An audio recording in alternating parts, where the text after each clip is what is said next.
This is better than your video. In addition to. All right, the endocrine system. All right, guys. So we know that we have several endocrine organs in our body.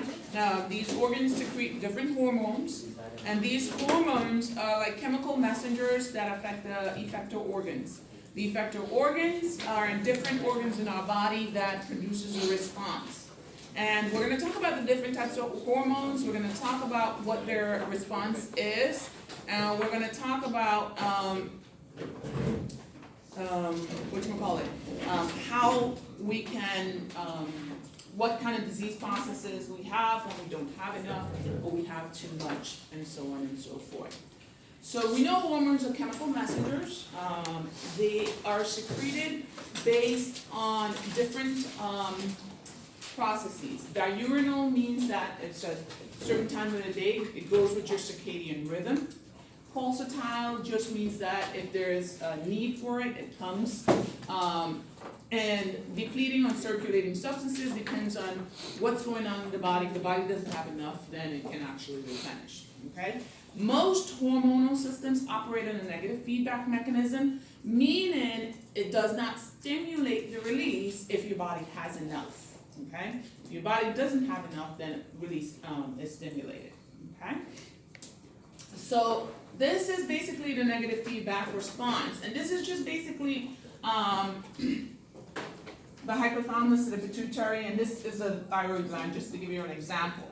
But remember, the hypothalamus is the neuroendocrine gland, and then the pituitary gland is like the master gland. Okay, so you have the hypothalamus, which controls sleep, sweat, sex, thirst, all these things. Okay, and then you have the pituitary gland that actually is stimulated by hormones released, or hormone messengers released by the hypothalamus. Okay, and these affect the effector organs. So we have the central nervous system, which is the hypothalamus and the pituitary gland, and then you have the hypothalamus releasing hormones and factors, release inhibited hormones and factors, and then you have the anterior pituitary. You have the posterior pituitary too, which we're going to talk about. You have topical hormones that goes to the effector organs, and then you have that physiological effect that occurs based on which organ it affects. Okay. So again, the hypothalamus and the pituitary gland. Remember, the hypothalamus sits right above, the pituitary gland sits below. The pituitary gland sits in this little area here. It's called the sella turcica. And the sella turcica is the bottom, it's the sphenoid bone that has like a dip in it, and that's where the pituitary gland sits. Right above that area is the optic chiasm. So usually if you see someone come in with pituitary adenoma, a lot of times they come in with visual disturbances. Why? Because if the pituitary gland grows, it actually compresses the optic chiasm and can cause visual field deficits. So, here we go. You have, the pituitary gland is split into two. You have the anterior pituitary and the posterior pituitary. They are made up of different types of tissue, embryological tissue. So that's why they're a little bit different physiologically and pathologically. You have the hypothalamus that actually secrete hormones that are stored in the pituitary, the posterior pituitary, and then the hypothalamus that also secretes hormones that actually stimulate the anterior pituitary to produce more. So this diagram is a little bit confusing, but we'll break it down and get it close. Okay, so this is your posterior pituitary. And your posterior pituitary, what is stored in the posterior pituitary are antidiuretic hormone and oxytocin. The hypothalamus secretes antidiuretic hormone and oxytocin. It secretes them, and then they're stored in the posterior pituitary for use when the body needs it. So the posterior pituitary does not produce antidiuretic hormone or oxytocin. They're produced in the hypothalamus and they're just stored in the posterior pituitary. Okay? Very important for you to understand that. The anterior pituitary now actually produces hormones. So you have effector organs, hormones that come from the hypothalamus that stimulate certain parts of the anterior pituitary to produce different types of hormones that can stimulate the effector organs. And the hormones of the anterior pituitary,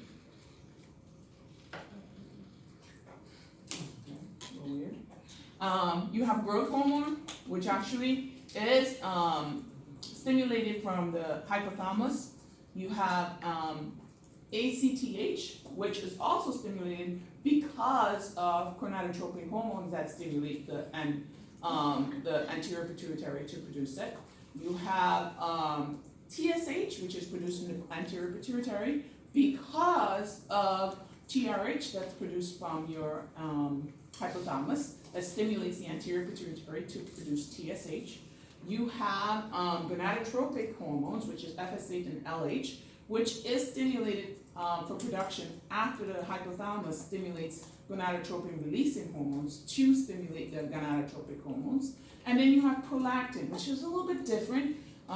It sits in the middle here, and it is actually operates in a little bit different because you have prolactin, which is inhibited by dopamine and stimulated for secretion by serotonin, and is also stimulated for secretion by TRH. But we'll talk about those in a little bit, okay? We'll get a little bit closer to it. So this is your hypothalamus on top in the purple. And your hypothalamus, these are all the hormones secreted by the hypothalamus, okay? So you have gonadotropin releasing hormone, which actually stimulate the anterior pituitary gland to secrete FSH, okay? It actually secretes FSH and actually stimulates the target organ, which would be the gonads, which would be your ovaries and your testes, to work when you need them. Okay? Then you have CRH, which actually stimulates the anterior pituitary to secrete ACTH, with adenotropic hormone, which actually stimulates your adrenal cortex or your adrenal gland to release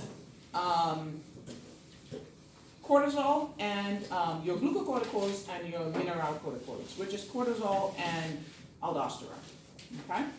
Then you have TRH, which is actually stimulates the anterior pituitary, or adenophysis, which is the anterior pituitary, to stimulate TSH, which affects the thyroid gland to secrete T3 and T4. Okay? Then you have PRH, which is your prolactin releasing hormone, which stimulates the anterior pituitary to secrete prolactin, which it actually stimulates the mammary glands to produce milk. Okay? And then you have the growth hormone releasing hormone, which stimulates the anterior pituitary or anterior physis to secrete growth hormone, which affects the liver and the bones to actually grow. You have ADH. The anterior physicist is the anterior pituitary. The neurophysicist is the posterior pituitary. The neurophysicist, again, remember, it is actually a storage. It's just a conduit. It doesn't produce anything. That's why these arrows go straight down. You don't see any hormones here. The ADH and oxytocin are produced in the hypothalamus, stored in the neurophysicist, and actually are released when the body needs it. ADH is actually released when we have increased osmoreceptors, when our osmolarity is elevated, and it's blocked when our osmolarity is low. Oxytocin is released when you have dilation of the uterine, because it causes uterine contractions, and so on and so forth. Okay? Does that make sense to everybody? Yes. So I just wanted to bring it home a little bit. You have the hypothalamus, gonadotropin releasing hormone, stimulate the anterior pituitary to secrete gonadotropic hormone, which actually stimulates the release of LH and FSH, which stimulates the LH, luteinizing hormone stimulates the testes to produce testosterone, and follicle-stimulating hormone stimulate the ovaries to secrete estrogen and progesterone. Okay. Okay. So how does this feel? How does this work? These all work on a negative feedback mechanism. So the negative feedback mechanism, when we have this little diagram here, it says if I have enough estrogen and progesterone, then this will block the hypothalamus from secreting gonadotropin releasing hormone, which will block the anterior pituitary from secreting FSH and LH. So if I have enough here, this is all shut off. If I don't have enough here, the hypothalamus says, okay, I need to secrete because I need to make up what we don't have. So this is your negative feedback mechanism. You see it more, you understand it a little bit more with the thyroid gland because we have the thyroid hormones. If we have the TRH, which is thyroid releasing hormones, that is secreted by the anterior pituitary, which stimulates the anterior pituitary to make TSH, which stimulates the thyroid gland to make T3 and T4. Remember, T3 and T4 are the active hormones. So if we have enough T3 and T4, TRH does not stimulate the release of TSH. That's the negative feedback mechanism. If I don't have enough, then that mechanism occurs. Okay? So when we talk about the negative feedback mechanism or regulating based on the feedback mechanism, that's what we're talking about. So things that can actually block this are dysfunctions with that negative feedback loop. Okay, the hypothalamus fails, or the pituitary gland fails. The pituitary gland has an adenoma that's actually producing too much of the hormone, and that actually causes that negative feedback to break. Okay. So also there's ectopic secretion of hormones. Has anyone ever taken care of a lung cancer patient that had SIADH? Yes. Lung cancer, especially small cell lung cancer, they actually ectopically secrete ADH. It doesn't come from the brain. It's not secreted based on the fact that our body needs it. It's ectopically secreted. And that ectopic secretion can produce too much ADH and can produce the condition known as SIADH, where you hold on to too much water. That's when we talk about ectopic secretions, that's what we're talking about. It's not coming from the pituitary gland, it's not coming from that feedback mechanism, it's coming from somewhere else where it's not supposed to come from, and it's not occurring because the body needs it, it's occurring because of a pathological process. Okay? Target cell dysfunction, if you have the thyroid gland is not working because you used radioactive iodine and you ablated the thyroid gland, or you use amiodarone, which can actually disrupt thyroid function, which can actually stop the thyroid gland from being sensitive to iodine, because your thyroid hormones need iodine to synthesize. Okay, and remember, iodine is a derivative for amiodarone. If you use amiodarone, it can actually cause hypothyroidism or hyperthyroidism. It can actually disrupt the way the thyroid functions. So things like that can actually stop it. Another mechanism, we just talked about dopamine, anti-dopamine drugs that block dopamine.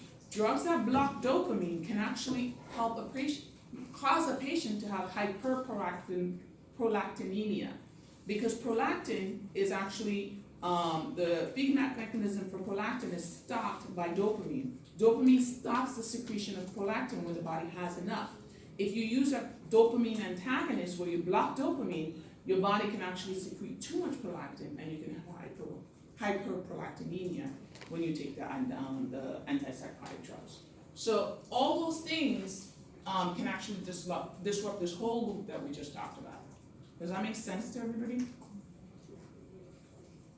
Endocrine is a lot of physiology, so if you don't follow me, let me know, we'll go back. Okay, so we talked about that already. So antidiuretic hormone. Antidiuretic hormone is just what it says. Antidiuretic. That means it stops diuresis. Okay? So it's anti-diuretic, stop diuresis. Okay? So if I'm secreting anti-diuretic hormone, it's because I need to stop diuresis.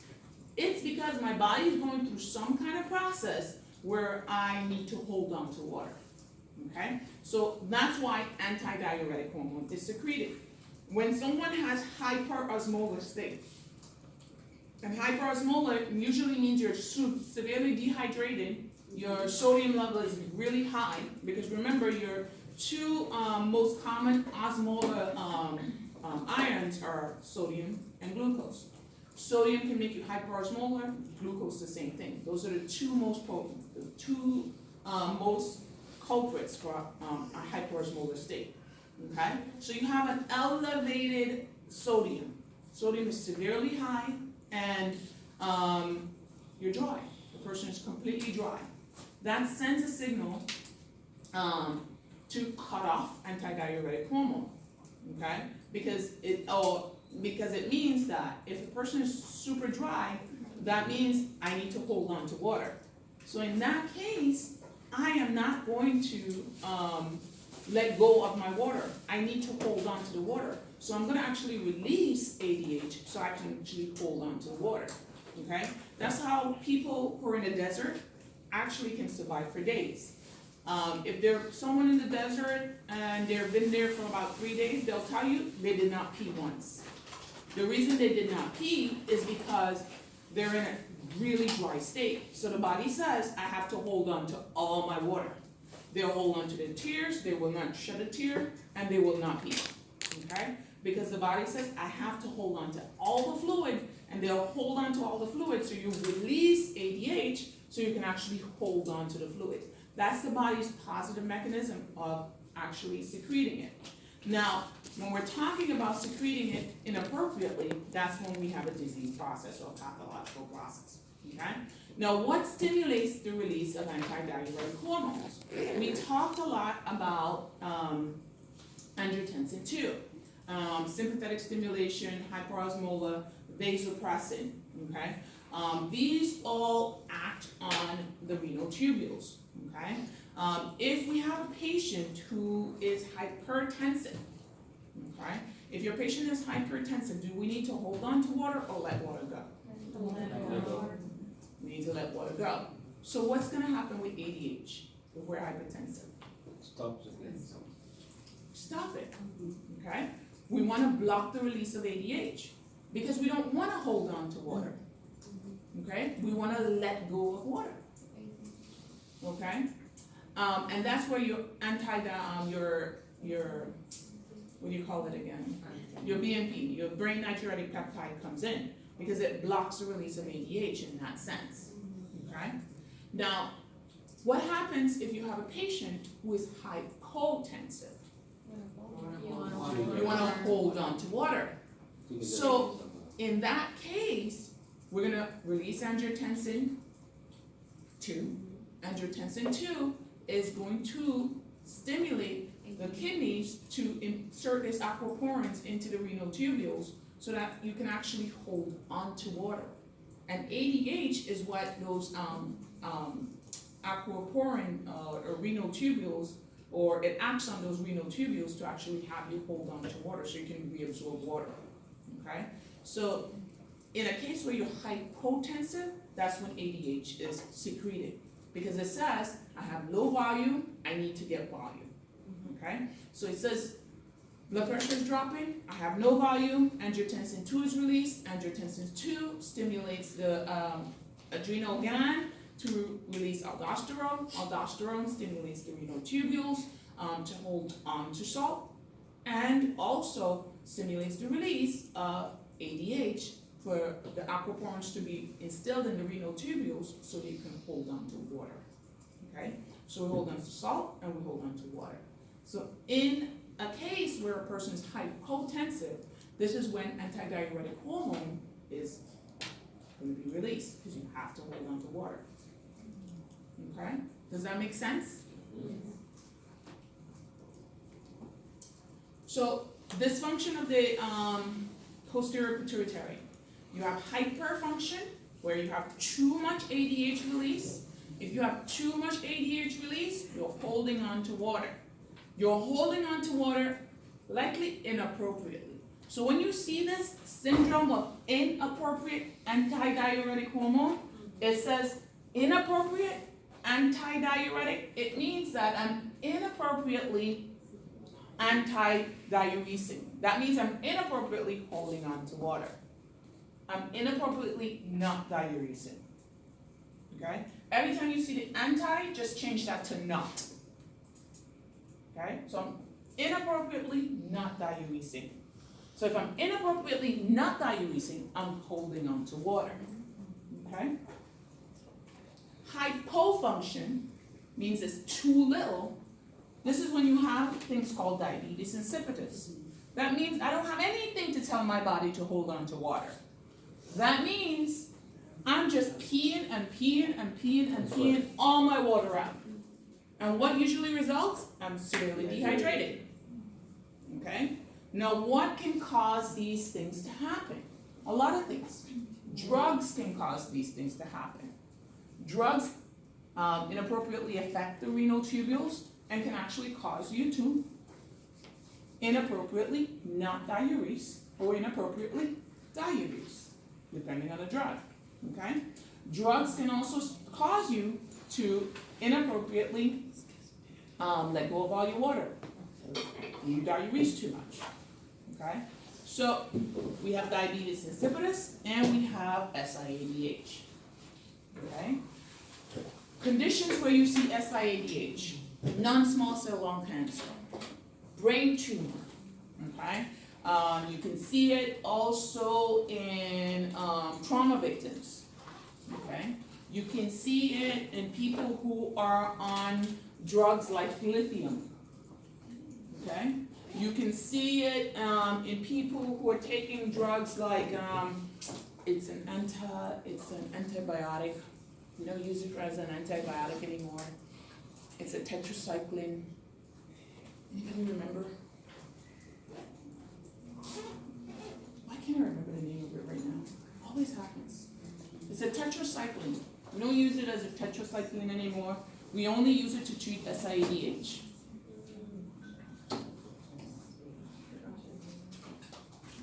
I'll remember it. Diabetes insipidus. Usually you have diabetes insipidus. Well, it can be manipulation of the pituitary gland. It also can be nephrogenic, okay? Meaning it's coming from the kidneys, meaning that's the meclocycline. The meclocycline, okay? It's a tricyclic, it's a tetracycline, and it actually was made as an antibiotic. However, they do not use it as an antibiotic anymore. They use it for people with chronic SIADH. And you'll see people with chronic SIADH, especially your cancer patients with chronic SIADH. People who have COPD can have chronic SIADH because some interaction with the lung. They don't really understand the pathology behind it, but they can actually end up with chronic SIADH. And they use the meclocycline to treat that. Okay? Diabetes insipidus, again, it can be neurogenic, coming from the brain, meaning that there is something wrong in the pituitary gland. There is some kind of pituitary tumor that's causing you to not secrete ADH, blocking the secretion of ADH. Or it can be nephrogenic, meaning that there's some drug that you're taking that's blocking the renal tubules from responding to ADH. So that means that I'm taking the meclocycline. We use it to treat SIADH. If we use it to treat SIADH, what does it do? It actually stops the kidneys from responding to ADH. So it actually blocks them from reabsorbing too much water. So do you think it can cause DI? Yes, of course. Because if it's gonna make my kidneys impermeable to ADH, it can actually cause diabetes insipidus. So you have to monitor those patients for diabetes insipidus. Okay? So that's where you can have the nephrogenic causes of diabetes insipidus. Drugs like lithium, drugs like the macrocycline, all these things can actually cause a nephrogenic diabetes insipidus. Okay? And then you have dipsogenic, meaning that someone, they read an article that said, you know, if you drink 10 gallons of water per day, you lose weight. They actually go do that. And how you do that is they just drink. If you drink, your body will diurese and you will continue peeing out a whole lot of water. And you peeing out a whole lot of water. The way you diagnose those is you hold their water, and if they stop, then you know that's the problem. Okay? We'll talk about those. So, syndrome of inappropriate antidiuretic hormone. Syndrome of inappropriate not diuresing hormone secretion. Again, ectopic secretion of ADH is the most common. You see that a lot in COPD. You see it in people with even pneumonia. People with pneumonia, you can see it in them. People who have small cell lung cancer can ectopically secrete it. People with brain tumors can ectopically secrete it. So you want to watch for those. Again, water retention. ADH is instilled in the renal tubules, and it causes the renal tubules to hold on to excessive water. They hold on to excessive water, and you end up having too much water on board. What do you usually see in syndrome of inappropriate not diuresing hormone? You will see a patient who is euvolemic and hyponatremic. Okay? They're euvolemic because they have enough water. Okay? And they're hyponatremic.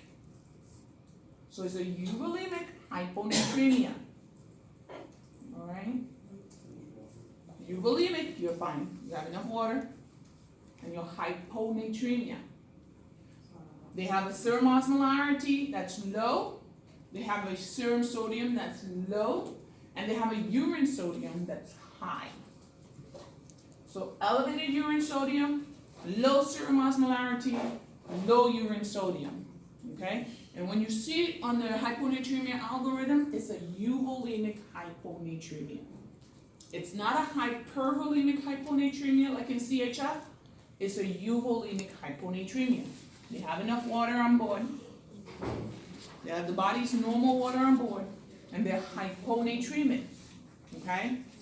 It usually means that it's not a true hyponatremia.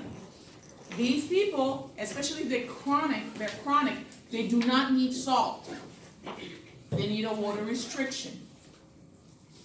Okay? They need a fluid restriction. If it's a chronic hyponatremia or a chronic SIADH, these people need fluid restriction. The first treatment, especially if it's not a dangerously low sodium, the first line of treatment is fluid restriction. Okay? Now, that's if your sodium is above 120 and you do not have any neurological symptoms.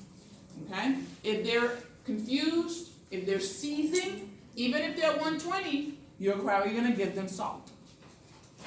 Okay? But if they're 125 and they're awake and they're talking to you, what are you going to do with them? Fluid restriction. Okay? You're not going to give them salt. Because usually, if you give these people salt, what usually happens is that you can rapidly correct them. And if you rapidly correct them, you can actually demyelinate the pons and put them into locked-in syndrome. Okay? And locked-in syndrome, if you've ever seen it, is basically people can move their eyes vertically and I think horizontally, but that's it. They cannot talk, they cannot do anything else. They're completely locked in and they're completely awake. Okay? There's a book, it's called The Butterfly something. Huh? I don't remember. I have it at home. But it's a guy in France that actually ended up in locked-in syndrome. And he talks about his whole experience. I don't know who was patient enough to write that book. He ended up dying. But he communicated to the person who authored the book by using his eyes only. Wow. That's a patient person. That's all I can say. That's how he actually communicated. The whole book is through his eyes, because all he could move was his eyes. He ended up dying, because of course you die with all the complications of immobility, lungs, clots, everything else. But while he was alive, he ended up writing that book. And how he wrote that book is he communicated just using his eyes. Okay. So that's irreversible? It's irreversible for the most part. Nothing in medicine is definite. Okay. But serum sodium below 110 to 115 can cause severe and sometimes irreversible neurological damage. So usually, if they're that low, you're going to have to replace their sodium. But if they're above 120 and they're doing well, you're going to fluid restrict them. Okay? What you usually see is confusion. You'll see seizures. They can actually come in seizing. Okay? And if a person comes in seizing, you're not going to wait. You're going to actually replace their sodium. You're going to actually put them on the 3% drug and replace their sodium. Okay? If they're awake and talking to you, you can actually give them salt tabs if the fluid restriction is not working, but they taste like hell. And patients hate them, and they probably hate you for giving it to them, but that's usually what you give them. Okay? You should not replace the sodium more than 12 MEQs in a 24-hour period. Treatment, correction of the underlying causal problem. So if it's a tumor, you want to stop it. If it's drugs, you want to stop those. Emergency correction of the severe hyponatremia. You can give hypertonic saline. Conivaptan is a new drug that they have out there. It's actually a mineralocorticoid drug, and it actually it can actually cause sodium to the aldosterone to increase sodium retention, and we use it. However, in most hospitals or in most healthcare settings, you will never see this in a primary care setting.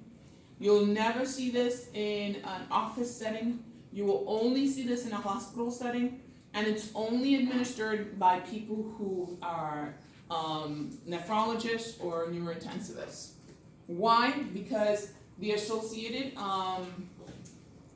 implications of giving conivaptan. If you just put it on that patient and leave them, they can actually rapidly correct their hyponatremia and